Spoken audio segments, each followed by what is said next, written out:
Alors, bonjour les gars, c'est Kenny Scott, blablabla. Alors, je me pose une question, une fois de plus. En fait, la question que je me pose, elle est assez simple. La question que je me pose, c'est... Enfin, avant d'en venir à ma question, je vais tout simplement... euh, Non, écoutez, je vais revenir à la question. On va parler de deux sujets, en fait. On va parler d'un sujet tabou, parce que vous savez que c'est... Vous commencez à savoir que c'est ce que j'aime. Et on va parler aussi d'un fait de société. Enfin, ce que moi j'appelle en tout cas un fait de société. On va parler de l'argent. On va parler de l'argent parce que c'est quelque chose qui est à la fois tabou, mais c'est en même temps quelque chose qui est très important. Ok. Et c'est quelque chose qui va nous permettre de vivre et nous permet de vivre au quotidien. Alors, il faut quand même établir une chose. Parce qu'en fait, on a fait un lien et ce lien, il m'énerve. C'est vraiment un lien qu'il faut rompre et qu'il faut arrêter. Parce qu'en fait, le lien qu'on fait, c'est que quand on parle d'argent, je parle bien de parler d'argent. Je ne parle pas de posséder de l'argent, je parle d'en parler. Le fait de parler d'argent, on va l'associer à un fait de société ou un trait de caractère, appelez-le comme vous voulez, qui s'appelle l'hypocrisie. Voilà.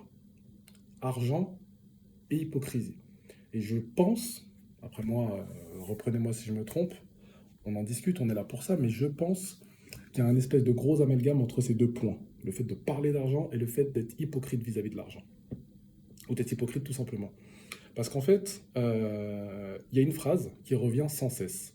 La phrase qui revient sans cesse et que j'en ai marre d'entendre, c'est à chaque fois que tu dis, parce qu'il y a quand même des gens qui le disent, et moi j'en fais partie. Il y a des gens qui vont dire, ouais, moi j'aime l'argent. Alors cette phrase-là, je pense que toi qui me regardes, tu peux faire le test vis-à-vis de tes potes, vis-à-vis de ton cercle social, vis-à-vis de ton cercle social professionnel. Ok, c'est un autre cercle social toujours. Euh, à partir du moment où en société tu dis j'aime l'argent, c'est automatiquement mal pris. Automatiquement. J'aime l'argent, c'est pas quelque chose qui se dit. En tout cas en France, et plus précisément à Paris. Ok. Parce que il y a des pays comme le Canada ou les États-Unis, c'est des pays où j'ai jamais été, hein. C'est des pays où je voulais aller étant plus jeune, surtout le Canada. Mais j'ai des personnes qui y sont allées et qui m'ont relaté quelques faits, notamment quelques faits sociaux et surtout par rapport à la psychologie de ces gens-là. Comment les gens fonctionnent au quotidien. Et quand tu parles d'argent là-bas, bah, apparemment, il n'y a aucun problème. Parce qu'ils ont très bien compris que l'argent a une importance capitale. Maintenant, les phrases qu'on s'est construites, il y a eu tout simplement une construction sociale. Vous savez, enfin, vous commencez à savoir que j'aime beaucoup parler de construction sociale. Parce que les constructions sociales, c'est le fait de vivre en société, et c'est tout simplement le fait d'avoir des courants de pensée qui s'étendent à une, deux, trois, quatre ou 10 personnes. C'est des courants de pensée qui s'étendent à plusieurs personnes. Et après, ça devient une espèce de pensée générale ou semi-générale qui fait que ça rentre dans les mœurs. Ok. Et c'est aussi sur ces courants de pensée qu'après, la société dans laquelle on vit se bâtit de décennie en décennie, de jour en jour, etc. Et le fait d'associer l'argent au tabou, bah, c'est de ça qu'on va parler aujourd'hui. Et en fait, le truc, c'est que moi, il y a un truc qui me fascine, c'est que quand tu dis j'aime l'argent, tu as juste dit j'aime l'argent. Les gens vont te dire ouais, mais il n'y a pas que l'argent. Alors, déjà, j'aimerais dire à toutes ces personnes, quand je vous dis, moi ou quelqu'un d'autre, quand quelqu'un vous dit ouais, j'aime les kiwis, vous lui dites pas ouais, mais il n'y a pas que les kiwis, il y a aussi les bananes, il y a aussi les fraises. Vous lui dites pas ça. Vous ne lui dites pas ça. Et moi, je me pose la question pourquoi vous ne lui dites pas ça? Parce que quand cette personne-là vous dit j'aime l'argent, automatiquement vous rétorquez ouais, mais il n'y a pas que l'argent. La personne qui vous a dit j'aime l'argent, elle en a bien conscience qu'il n'y a pas que l'argent. Parce que sinon, elle aurait dit moi j'aime que l'argent. Et là, dans ce cas-là, votre réflexion, elle a du sens. Mais si vous dites il n'y a pas que l'argent à quelqu'un qui vous a juste dit qu'il aimait quelque chose, c'est quand même grave. C'est comme si moi je vous dis moi j'aime le jazz. Ouais, mais il n'y a pas que le jazz. Oui, mais j'ai juste dit que j'aimais le jazz. Je sais pas, laisse-moi tranquille, non? Je sais pas, j'aime la marque Ralph Lauren. Ouais, mais il n'y a pas que Ralph Lauren. Bon, ok. D'accord. J'ai juste dit que j'aimais cette marque. D'ailleurs, j'aurais peut-être pas dû la citer. Mais bon, bref, c'est pas grave. Il n'y a pas de mal à aimer quelque chose. Et vous remarquerez qu'à ce tabou-là, qui est l'argent, excusez-moi. Allô? Allô? Allô? Allô? Bon, double live. Eh bien, écoutez, Christophe, excusez-moi, parce que je travaille en même temps. Christophe, il me... Enfin, je travaille. Je fais semblant. Bon, Christophe, il me rappelle pas. Bref. Donc voilà, donc je disais, qu'est-ce que je disais? Oui, vous verrez que on appelle sujet tabou, justement, ce sujet qui déchaîne les foules comme ça, et qui amène à poser ce genre de questions. Ou enfin, pas à poser ce genre de questions, mais à faire ce genre de réflexion.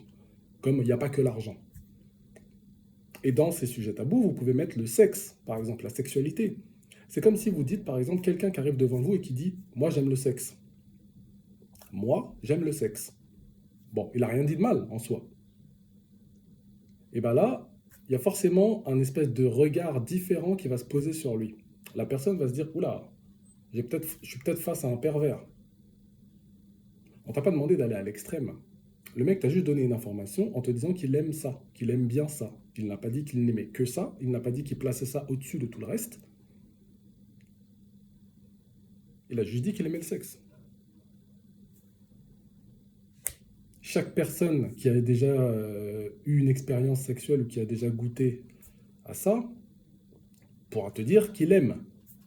En général, aimer le sexe, c'est pas quelque chose de mal dans le sens où les gens aiment ça, que ce soit les hommes, les femmes, voilà. Je vais pas rentrer sur ce débat-là, mais c'est quand même quelque chose. Il y a des hommes qui en ont besoin, il y a des femmes qui en ont besoin. D'ailleurs, je sais même pas pourquoi j'ai cité un genre. Les gens, d'une manière générale, en ont besoin. D'un point de vue déjà hormonal, hein, si on parle déjà d'ostrogène, hein, parce que les hommes ont de la testostérone, les femmes ont des oestrogènes. Bon, ça c'est encore un autre débat. Mais c'est pour vous faire le parallèle avec l'argent. C'est exactement la même chose. Les gens en ont besoin. C'est d'ailleurs pour ça que tout le monde travaille. C'est pour ça qu'il y a des millions et des millions et des millions de personnes qui possèdent une fiche de paye. Alors moi aussi, je possède une fiche de paye. Ok? Quelque part, si je possède une fiche de paye, je me lève le matin, je suis soumis, enfin, bon, moi dans mon cadre, je ne suis pas spécialement soumis à des horaires, je fais un peu les horaires que je veux. Bref, mais en tout cas, vous m'aurez compris, les gens d'une manière générale sont soumis à des horaires. Ils sont obligés de venir le matin, ils sont obligés de partir le soir, etc., etc., etc. On répond à des obligations. Pourquoi on répond à des obligations? On répond à des obligations qui sont inscrites dans un contrat. On répond aux obligations liées à un contrat. On est lié par une société, enfin à une société, par le biais d'un contrat. Donc à partir du moment où on a des obligations et des devoirs, et des droits bien entendu, et que tout ça est régi dans un contrat, c'est qu'on travaille. Et tu travailles pour quoi? Pour la gloire? J'y crois pas du tout. Pour le fait de ne pas t'ennuyer? J'y crois pas du tout. Sinon on ferait tous du bénévolat, hein. Voilà. Mais le truc c'est que on travaille bien pour l'argent, non? Ok, on travaille bien pour l'argent. On est bien d'accord sur ce point-là. Alors pourquoi quand tu parles d'argent et que tu dis que tu aimes l'argent, les gens font tout de suite un amalgame en te disant il n'y a pas que l'argent. Alors qu'à aucun moment tu as dit que tu aimais que l'argent. C'est juste une question que je pose. Je pose ça là, j'aimerais bien savoir, j'aimerais bien qu'on m'explique. Je ne comprends pas pourquoi, quand on dit aux gens qu'on aime l'argent, on passe pour des gens qui n'aiment que l'argent, ultra capitaliste et ainsi de suite. Non, pas spécialement. Tu travailles. Bon, bah si tu travailles, c'est que déjà, il y a un petit côté financier derrière. Tu as un loyer à payer, tu as des factures à payer, tu as une voiture, il faut faire le plein, il y a plein de choses qui rentrent en compte. L'argent est capital. Alors bien sûr, l'argent ne fait pas le bonheur, il y contribue, etc. Bien évidemment. Alors il y contribue, pas que, il y contribue fortement.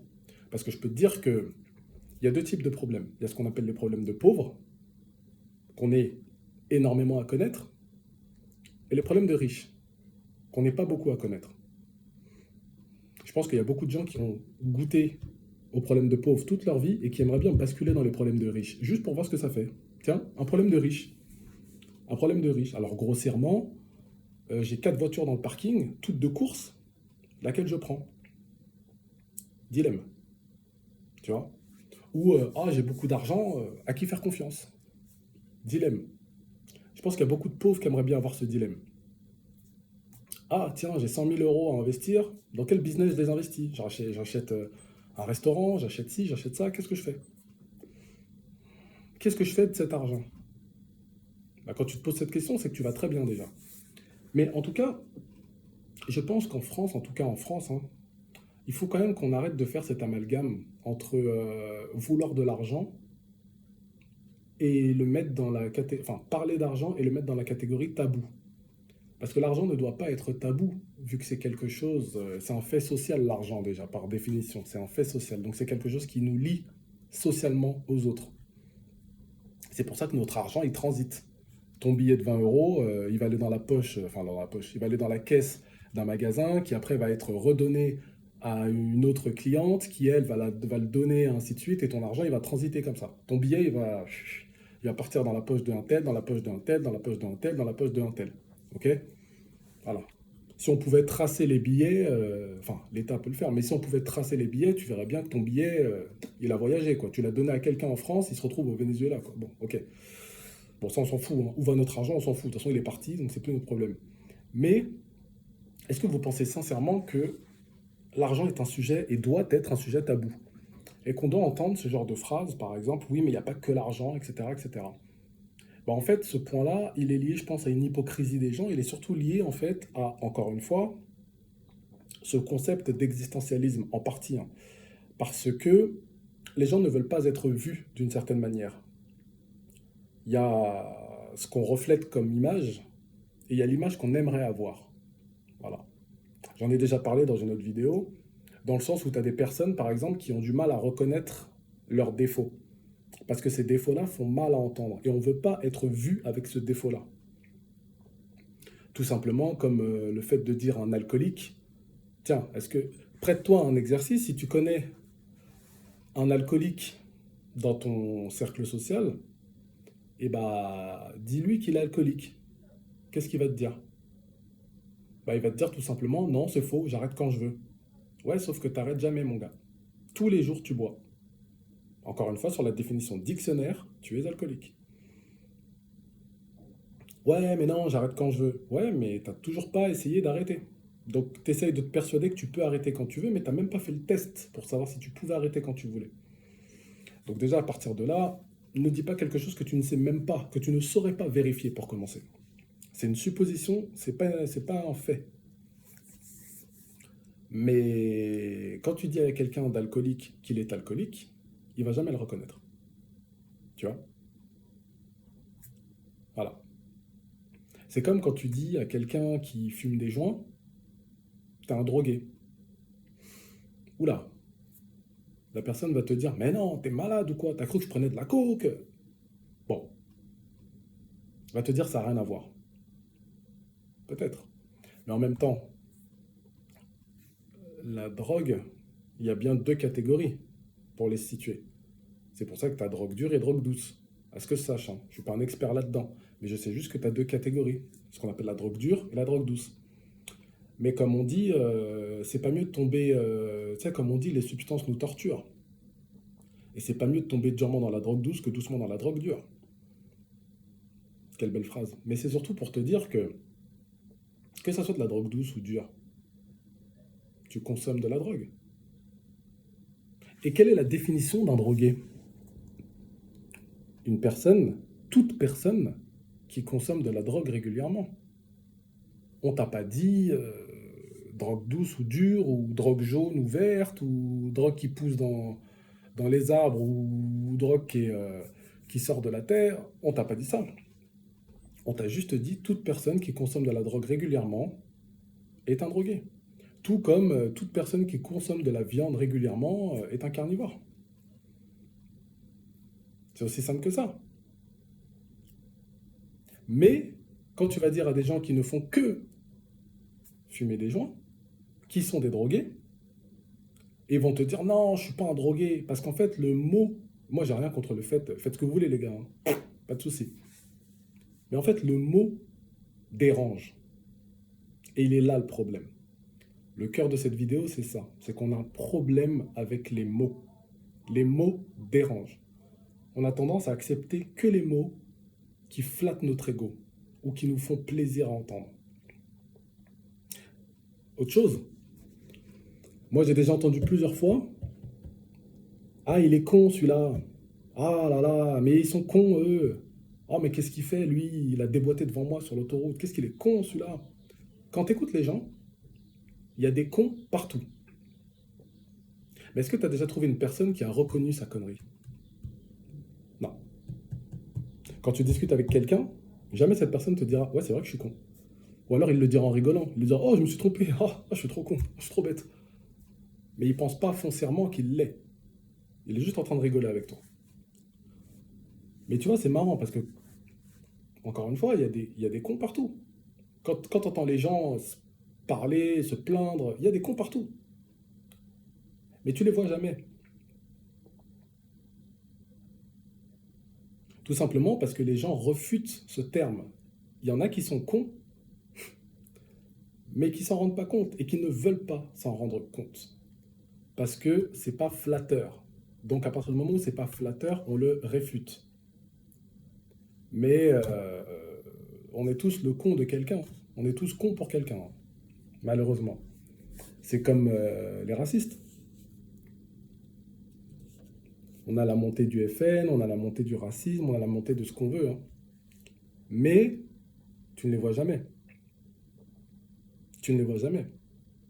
T'imagines que quand tu prends, par exemple, je sais pas, le RER A, B, C ou D, ou peu importe, tu prends le RER tôt le matin aux heures de pointe à 8h30, tu vas être confronté à combien de personnes, ne serait-ce que juste dans un wagon? Vous allez être peut-être 100, 200, 300, j'en sais rien. T'imagines que dans ces 100, 200 ou 300 personnes, à ton avis, il y a combien de racistes? Il y en a peut-être 20, 30, 40.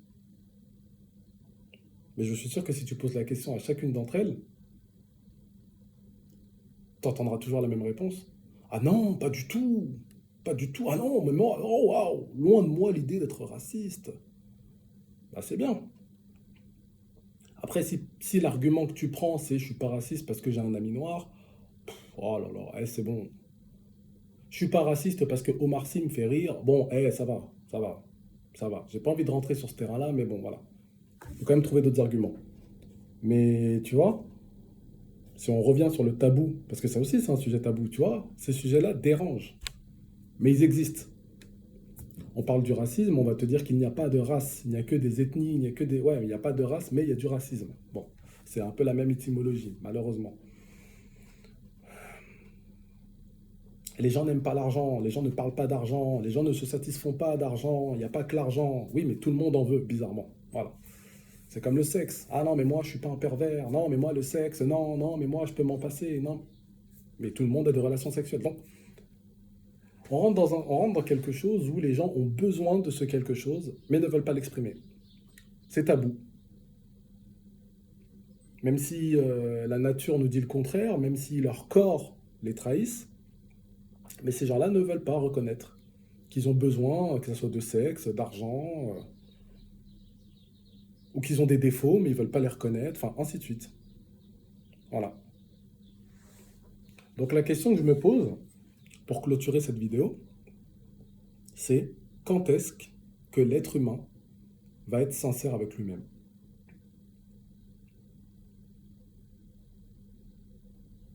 Je vous laisse méditer sur cette question.